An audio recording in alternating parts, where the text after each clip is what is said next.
Shalom, shalom. Shalom, shalom, shalom. Merci sincèrement, apôtre Kanga, de m'avoir non seulement convié, mais aussi je suis devenu membre de cette association dont je suis très très fier et je m'en réjouis. Avant une petite exhortation, je voudrais juste vous dire que lorsqu'on est fidèle dans les petites choses, Dieu nous élèvera.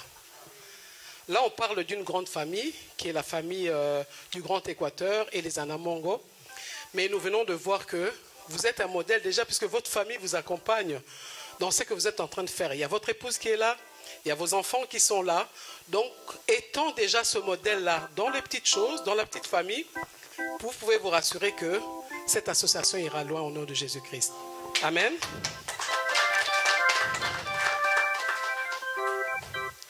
Alors, je n'ai que 5 minutes pour partager ce que j'ai dans le cœur. Pendant que j'étais en route dans le train, je me posais la question, quel verset je peux partager? Parce que c'est important lorsque nous faisons une organisation qui est basée sur la parole de Dieu, de faire ressortir cette parole-là qui est Christ. Au commencement était la parole était avec Dieu et la parole était Dieu. Et donc tout ce que nous faisons doit trouver sa source dans la parole de Dieu. Et donc Dieu m'a inspiré dans l'Ancien Testament et dans le Nouveau Testament. Alors je commence d'abord par le Nouveau Testament, c'est 1 Timothée 5, 8. Si quelqu'un ne s'occupe pas de sa famille, surtout de ses parents, les plus proches, il a rejeté la foi.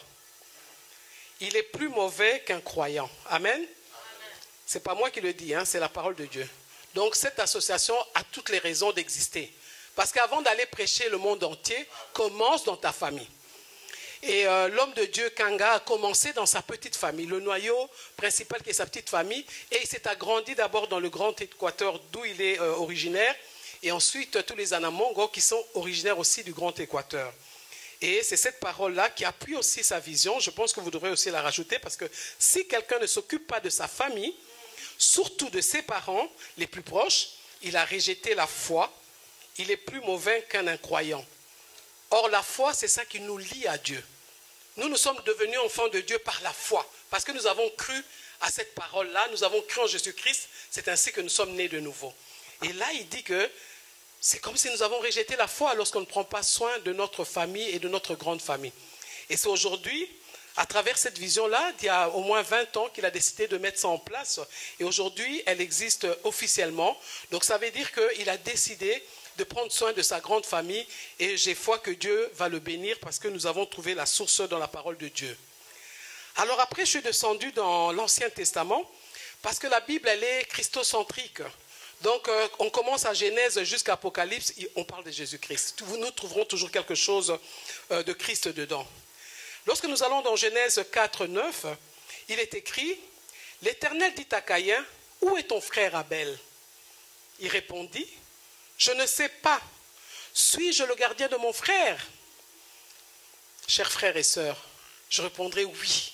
Nous sommes les gardiens de nos frères et sœurs. Et c'est ce que la vision encore nous aide à comprendre. À travers cette vision, l'apôtre Kanga s'est soucié de ses frères et sœurs. L'apôtre Kanga, alors qu'il vit ici en Europe, là où tous les Congolais rêvent de venir, mais lui a une pensée pour ses frères et sœurs. Lui a une pensée pour ses frères d'où il est originaire. Et donc c'est tout à fait normal que lorsque Dieu lui posera la question, mais là tu es en Europe, tu es en France, et là tu vis bien, mais où sont passés tes frères et sœurs du Grand Équateur? Où sont passés tes frères et sœurs, les Anamongo? Qu'est-ce que tu en fais? Tu les as oubliés? Parce que toi tu es ici, tu as été aux États-Unis, tu as étudié, tu as terminé, tu es venu t'installer en Europe et tu as oublié d'où tu viens. Tu ne peux pas oublier d'où tu viens. Parce que même une feuille, elle vient d'un arbre. Donc ses origines, on ne peut pas oublier ses identités. Son identité, c'est précieux. C'est qui tu es. Et donc lui n'a pas oublié ses frères et sœurs. Et c'est ainsi que je vais conclure. Chaque fois que je prêche à des gens chez nous qui ne savent ni lire ni écrire, et qui ne peuvent pas lire la parole. Je leur dis, retenez tout simplement ce commandement précieux que Jésus-Christ nous a laissé lorsque lui a été posé cette question-là. Il dit, il n'y a que 2 commandements dans la Bible. adorer un seul Dieu. Et là, nous sommes tous d'accord, nous adorons ce Dieu merveilleux, le créateur du ciel et de la terre, par qui nous sommes redevenus enfants à travers la foi en Jésus-Christ. Mais Dieu nous dit, vous ne pouvez pas l'aimer alors que nous ne l'avons jamais vu. Nous ne l'avons jamais vu physiquement. Comment pouvions-nous prétendre aimer ce Dieu-là alors que le frère qui est à côté, nous ne l'aimons pas? Donc c'est ça le deuxième commandant. Il dit aimer son frère et sa sœur comme tu as aimé Jésus-Christ. Parce que c'est lui que tu vois. C'est lui qui est ton frère, c'est lui qui est ta sœur, tu dois l'aimer. Donc c'est ainsi que je chute par cette parole-là pour dire que je n'ai pas de doute que nous aimons tous Dieu. Mais apprenons à aimer nos frères et sœurs.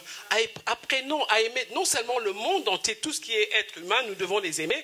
Mais là particulièrement dans cette association-là, aimons le Congolais, mais aimons particulièrement nos frères et sœurs du Grand Équateur qui croupissent dans la misère, qui souffrent dans la misère, je vous le dis. J'ai été gouverneur de la Tchouapa et j'avais les larmes aux yeux quand j'ai posé mes pieds pour la première fois à Bouendé parce que je ne connaissais pas Bouendé. Mais c'est mes parents qui m'en parlaient chaque fois. Et quand je suis arrivé là-bas, j'avais les larmes aux yeux parce que pour moi, c'était une ville morte. Pour moi, c'était un cimetière abandonné de tous. Et j'ai dit, mais nous, on ne peut pas continuer à vivre ici et à ignorer ceux qui sont là-bas. Donc, à travers cette association, j'ai foi que nous allons enfin pouvoir répondre à ce commandement-là de Jésus-Christ. Aimons nos frères et sœurs. Je vous remercie.